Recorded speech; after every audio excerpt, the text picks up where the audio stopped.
Shalom saudara-saudara yang terkasih dalam Tuhan Yesus Kristus, selamat pagi. Renungan kita pada hari ini diambil dari Amsal pasal yang 14 ayat 31. Amsal pasal 14 ayat 31 mengingatkan bahwa kaum-kaum lemah, orang miskin, sakit, tertindas, terpinggirkan dan lain-lain adalah fokus keprihatinan Tuhan. Sehingga sikap kita terhadap mereka Tuhan perhitungkan sebagai sikap kita terhadap Tuhan sendiri. Menghina Sang Pencipta atau memuliakannya. Semua bentuk penindasan terhadap kaum lemah adalah tindakan yang tidak memanusiakan kaum lemah, dan itu adalah tindakan menghina Sang Pencipta. Memang tidak sedikit orang yang dengan tulus mengasihi kaum lemah. Para budiman ini melihat si lemah sebagai sesama yang rindu dikasihi dan sungguh berupaya untuk menolong si lemah. Namun tak sedikit juga orang yang melihat kaum lemah sebagai bukan sesama, sebagai bukan manusia, melainkan sebagai peluang untuk dimanfaatkan, lahan untuk dieksploitasi, alat untuk dikorbankan demi keinginan. Praktek human trafficking, memeras para pekerja migran, mengabaikan hak kaum marginal, mempermainkan harga sembako adalah sedikit daripada contoh itu. Memang, ketika si lemah dipandang sebagai alat untuk meraih keinginan, mereka dianggap bukan manusia, diperlakukan sebagai bukan manusia sehingga mereka seakan menjadi bukan manusia. Namun ketika si lemah dilihat sebagai sesama yang rindu dicintai, sikap kepada si lemah menjadi manusiawi, penuh hormat dan cinta. Ketika si lemah dimanusiakan, diperlakukan manusiawi, mereka mengalami menjadi benar-benar manusia.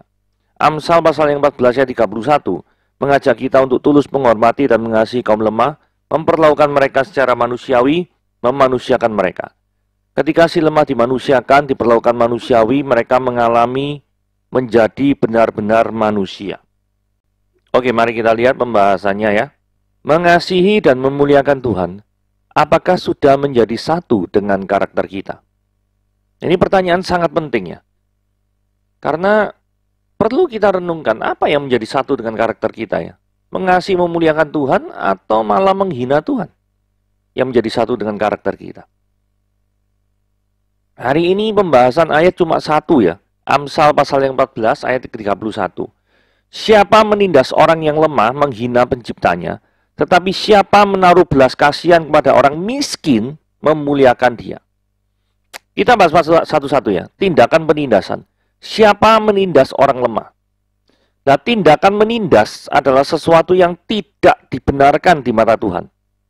Penindasan berarti gini ya, memaksa orang lain itu melakukan perbuatan yang melanggar hak dari orang tersebut. Semisal, memaksa orang kerja tapi gak digaji. Nah, ini kan gak benar ini. Memaksa orang untuk memberikan keuntungan pada diri kita, tetapi orang lain rugi. Nah, ya. Atau memaksa orang lain mengangkat beban melebihi kemampuannya, sehingga orang tersebut menderita sakit secara fisik. Jadi misalkan kita tidak mau investasi alat yang memudahkan orang untuk bekerja, nah, tetapi orang tersebut itu harus seperti sapi perah gitu ya. Pokoknya harus angkat beban terus. Ini bukan fitness ya. Kalau fitness tidak apa-apa angkat beban gitu ya. Memang seharusnya seperti ini tuh, angkat beban kerja terus sampai fisiknya itu nanti sakit. Nah, ini juga termasuk tindakan menindasan. Ini mungkin kalau zaman dahulu tuh prakteknya tuh yang dilakukan Jepang tuh ya. Romuza gitu ya toh. Kerja paksa romuza ya. Nah, atau kalau dua contoh tadi itu berhubungan dengan fisik gitu ya.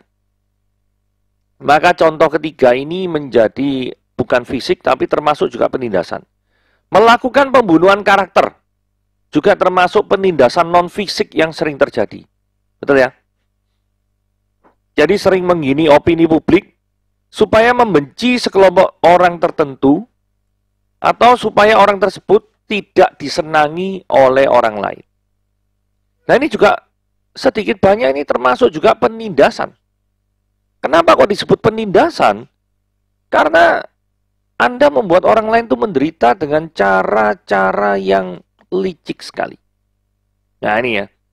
Saya khawatir kita sedang melakukan hal tersebut. Jangan sampai kita melakukan pembunuhan karakter. Hendaklah seseorang itu dinilai apa adanya, sesuai dengan fakta yang ada di lapangan, tidak perlu ditutup-tutupi, atau ditambahi, ataupun dikurangi. Karena objektivitas seseorang dalam menilai itu sangat penting. Ya, memberikan pekerjaan yang bertubi-tubi dengan deadline yang sangat singkat, terus tidak peduli caranya gimana. Nah, ini model ini kan. Ini termasuk penindasan ini. Ya. Lain cerita kayak gini ya. Wah, saya pengen kerja diselesaikan cepat. Nah, tapi kemudian atasannya memberikan cara. Caranya gini. Arahnya gini, kamu ambil dari gini. Nah, itu beda cerita. Jadi pengen cepat, tapi dari atasan ada solusi, gitu loh. Nah, tapi kalau misalkan terus gak mau tahu, pokoknya bertubi-tubi, deadline singkat, terus gak peduli caranya. Wah, ini repot ini ya. Ini termasuk tindakan penindasan.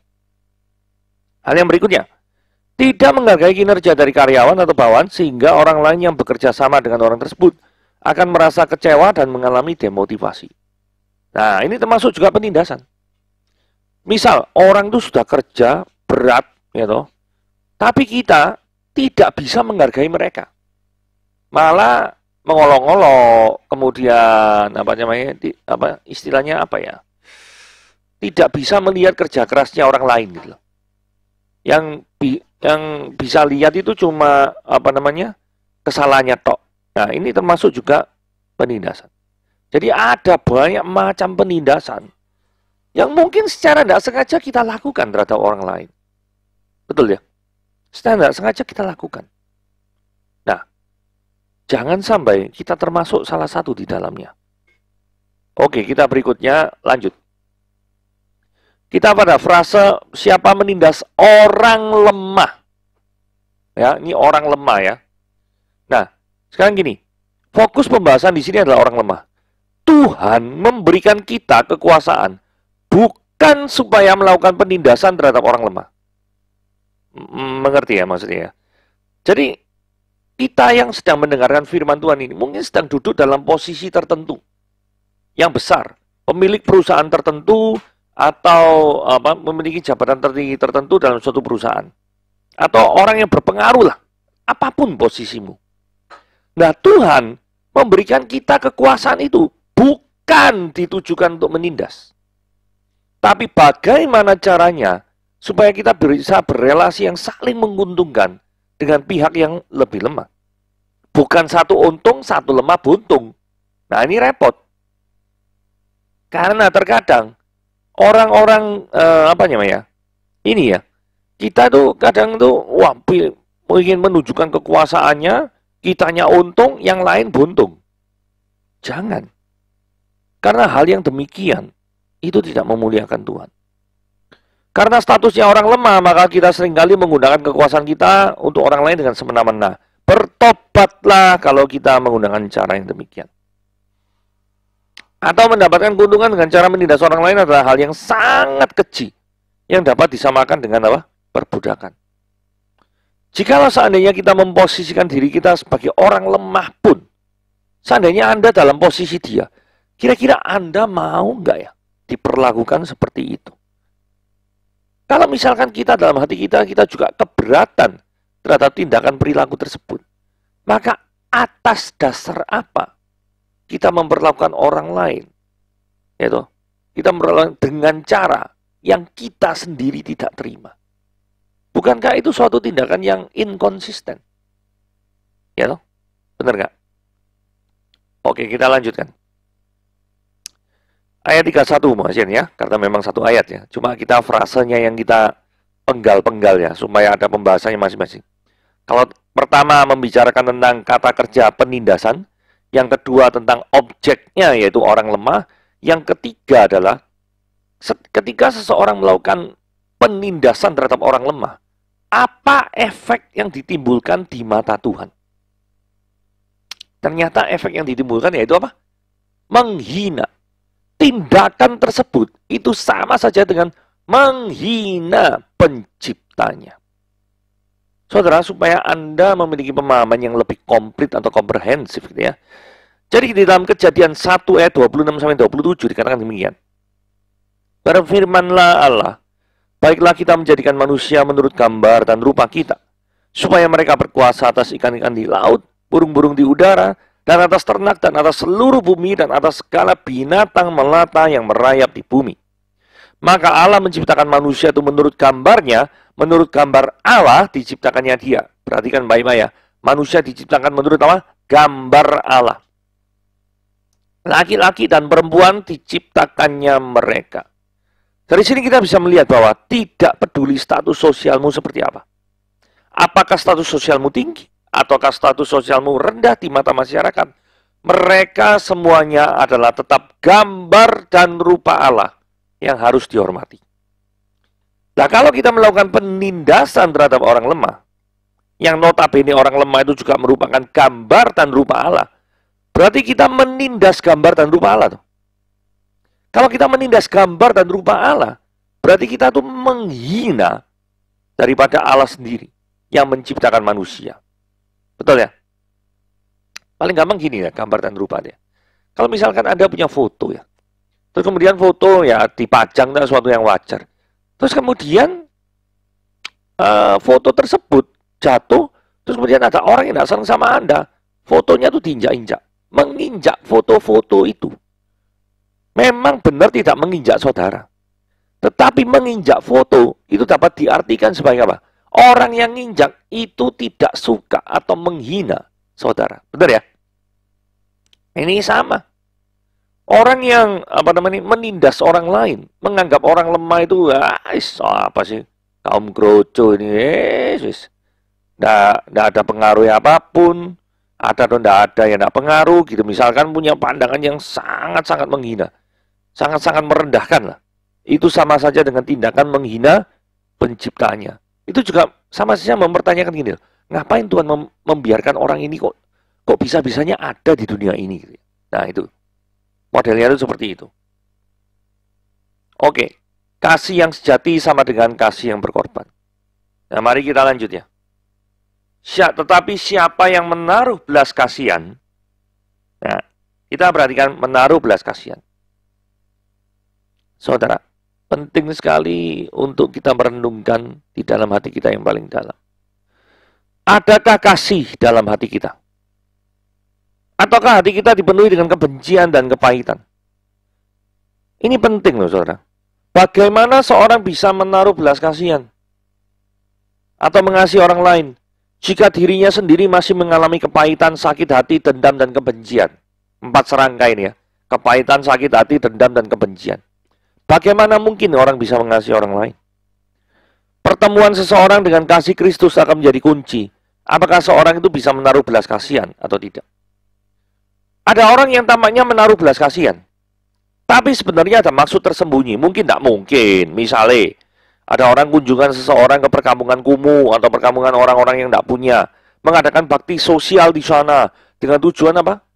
Bukan ingin membantu mereka saja. Mungkin ada maksud membantu mereka saja. Tetapi maksud yang lebih penting adalah ngundang media dan lain-lain untuk diliput dan kemudian pencitraan terhadap dirinya sendiri. Berarti di balik tindakan memberi atau memperhatikan orang-orang kaum marginal atau kaum-kaum yang membutuhkan, ini berarti ada ketidakmurnian, karena ada ketidaktulusan. Karena apa? Dompleng pencitraan.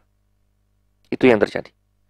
Saudara, terus what should we do? Apa yang harus kita lakukan? Teladani Yesus. Kita lihat, apakah ada maksud tersembunyi ketika Yesus melakukan tindakan kasihnya di kayu salib? Justru untuk mewujudkan tindakan itu, Yesus itu korban nyawanya untuk kita. Artinya apa? Kasih yang sejati, tindakan kasih yang sejati, itu adalah kasih yang berkorban. Kasih yang tidak berkorban, itu bisa diragukan. Apakah benar dia sungguh-sungguh mengasihi? Oke, hal berikutnya adalah do you love with a purpose? Gitu ya. Maksudnya gini ya. Tadi kan menaruh belas kasihan, objeknya adalah orang miskin. Nah, di dalam mengasihi, kita itu tidak boleh pilih-pilih orang seperti apa yang mau kita kasihi. Saudara, kadang-kadang orang gini ya. Kalau kita tuh hanya mengasihi orang-orang kaya ya, supaya mendapatkan perhatian mereka, supaya bisa mendapatkan keuntungan dari mereka, seperti supaya jadi rekan bisnis lah, untuk mendapatkan pekerjaan dari mereka lah, ya toh kita membina relasi. maka kita sedang melakukan love with a purpose. Mencintai atau mengasihi dengan tujuan. Terus what should we do? Apa yang harus kita lakukan? Teladani Kristus sekali lagi. Siapa objek kasihnya, saudara? Kalau kita teliti. Bukankah orang-orang yang tidak berdaya terhadap kuasa dosa? Seperti kita semua ini. Kita semua ini ya, tidak ada satupun di antara kita, baik yang mendengarkan siaran ini maupun tidak mendengarkan, itu yang kebal terhadap dosa. Tidak ada satupun, termasuk yang bicara ini sekarang. Bukankah orang-orang ini tidak berdaya terhadap kuasa dosa? Tapi kepada orang-orang yang demikian, terhadap orang-orang yang berada dalam kuasa dosa inilah, Tuhan itu mengasihi kita. Jadi, kalau kita ditanya, apakah manusia itu layak untuk dikasih? Jawabannya tidak. Manusia itu sebenarnya pantas dihukum. Upah dosa adalah maut. Itu yang pantas. Itu yang manusia pantas terima. Tetapi apa yang sebenarnya kita terima, orang-orang pilihan terima? Kasih Tuhan. Bukankah dari sini kita bisa melihat teladani Yesus ketika mengasihi, dia tidak memandang siapa kita. Objek kasih Yesus pun, kalau menurut ukuran dunia juga, tidak memandang status sosial. Kok tahu? Dia memanggil para muridnya dari berbagai kalangan, betul ya? Ada yang dari nelayan, gitu. Ada yang dari pemungut cukai. Seperti Matius itu pemungut cukai. Ada yang, ya ini tidak termasuk 12 murid, tapi ada muridnya nanti, ada yang namanya Lukas. Itu dokter yang menulis Injil Lukas, tabib. Disebut seperti itu. Ada berbagai kalangan. Dia juga berkarya untuk orang-orang dari status ekonomi yang paling rendah sampai status ekonomi yang paling tinggi. Status ekonomi yang paling rendah yaitu orang-orang kusta, orang-orang yang terpinggirkan. Dia juga menyembuhkan orang-orang kusta. Tapi jika dia tidak diam saja dengan orang-orang status ekonomi yang tinggi seperti Sakeus, sang pemungut cukai yang luar biasa kayanya itu. Dia juga mau untuk singgah dan datang kepada Sakeus. Saudara, kalau kita perhatikan, dari kelahirannya saja, Yesus dikunjungi siapa? Gembala, orang yang miskin, orang biasa-biasa saja. Orang majus, orang yang sangat kaya. Dari kelahirannya itu kita tahu bahwa dia datang sebenarnya untuk berbagai macam kalangan. Dari yang dipandang oleh menurut standar manusia tinggi sampai yang paling rendah. Saudara, kalau Yesus saja menyatakan kasihnya terhadap semua kalangan, do you still love with a purpose? Oke, yang terakhir, frase memuliakan Tuhan. Tindakan memuliakan Tuhan itu diwujudkan dengan tindakan kasih nyata kepada orang-orang yang membutuhkan. Karena ini ya, memuliakan Dia, sebelumnya kalimatnya itu menaruh belas kasihan pada orang miskin. Jadi, memuliakan Tuhan, wujudnya apa? Kalau orang tanya. Ya, tindakan kasih nyata pada orang-orang yang membutuhkan. Tidak ada tindakan yang memuliakan Tuhan, yang mengagungkan diri sendiri. Tidak ada. Karena setiap kali diri kita ditinggikan, atau nama kita yang ditinggikan, maka nama Tuhan tidak dimuliakan. Itu aja. Orang yang seperti itu, menaruh belas kasihan pada diri sendiri. Bukan menaruh belas kasihan pada orang miskin. Sekalipun mungkin tindakannya itu bagi-bagi barang terhadap orang miskin ya. Tapi kalau tujuannya itu membawa benderanya diri sendiri, maka dia tidak memuliakan Tuhan. Hari ini, keegoan kita itu banyak ditegur oleh Tuhan. Apakah yang harus kita lakukan untuk melepaskan daripada belenggu egoisme ini? Saudara, mulailah dengan memiliki konsep bahwa segala yang kita miliki itu adalah milik Tuhan. Bukan absolut milik kita. Ini adalah titipan, bukan milik kita. Jikalau kita sudah beres konsepnya, maka yang langkah kedua, mulai sadar. Kalau Tuhan tetap memelihara kita, ya toh, itu apa namanya? Itu semata-mata karena kasih karunia-Nya, itu titipannya. Terus Tuhan, yang ketiga, Tuhan juga tetap memelihara kita. Walaupun kita memberi bantuan kepada orang miskin. Kadang-kadang seringkali gini. Orang-orang tidak mau bantu orang miskin, tidak mau share karena apa? Ya karena takut hartanya disedot oleh orang lain dan kita jadi miskin. Oh no, tidak seperti itu. Dan yang paling penting, menggantikan pusat kehidupan ini ya, dari diri kita yang menjadi raja dan bertahta, menjadi Tuhan semata-mata. Jadi saya ulangi, bagaimana Bagaimana kita bisa lepas daripada belenggu egoisme ini? Satu, milikilah konsep bahwa yang kita miliki itu hanya titipan dari Tuhan. Bukan milik kita sendiri. Tapi Tuhan adalah pemilik absolut. Kita bukan pemilik absolut. Yang kedua, mulai menyadari bahwa apa yang kita miliki semua adalah kasih karunia Tuhan. Yang ketiga, kita juga harus menyadari ketika kita memberi kepada orang miskin pun, itu tidak akan membuat kita menjadi miskin. Karena Tuhan pasti memelihara kehidupan kita. Dan Tuhan tahu ketulusan hati kita seperti apa. Yang keempat, menggantikan pusat daripada kehidupan ini dari diri sendiri yang bertata menjadi Tuhan semata-mata yang bertata. Oke, sekian renungan kita pada hari ini. Tuhan Yesus memberkati.